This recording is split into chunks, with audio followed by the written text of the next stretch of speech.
গতকাল মধ্যপ্রাচ্যের অধিকাংশ দেশে ঈদ উল ফিতর অনুষ্ঠিত হয়। সে অনুযায়ী আজকে ভারতসহ বেশ কিছু দেশে ঈদের নামাজ অনুষ্ঠিত হলো। আপনাদেরকে দৃশ্য দেখাচ্ছি ভারতবর্ষের পশ্চিমবঙ্গের মুর্শিদাবাদ জেলার মহেন্দ্রপুর ঈদগাহের একটি চিত্র, ঔরঙ্গাবাদে অবস্থিত। গতকাল রাত 9টা নাগাদ থেকেই বৃষ্টি শুরু হয়। মনে হচ্ছিল বৃষ্টি থামবে না, হয়তো ঈদের নামাজ মসজিদে পড়তে হবে এমন মনে হচ্ছিল। যদিও বৃষ্টি পরে থামে এবং ভোরতে আবার টিপটিপ করে বৃষ্টি হয়।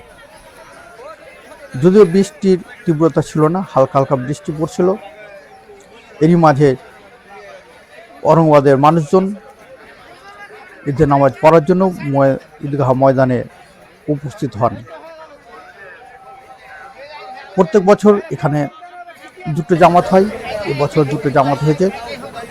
বৃষ্টির কারণে প্রথম জামাতে অনেকে আসতে পারেনি, তবু প্রায় ঈদগাহ পরিপূর্ণ ছিল, সামান্য খালি ছিল পিছনে। অন্য বছর পুরো ভর্তি হয়ে যায় এবং দ্বিতীয় জামাত অনেক লোক হয়।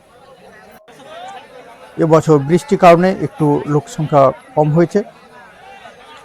অনেকে ভাবছিলেন হয়তো নামাজ ঈদগাহে হবে না, মসজিদে পড়তে হবে। যাই হোক, ঈদগাহে নামাজ অনুষ্ঠিত হলো এবং হালকা বৃষ্টি মাঝেই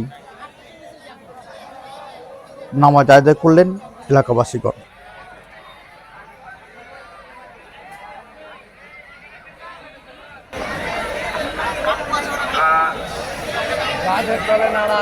আজকে আবহাওয়ার কারণে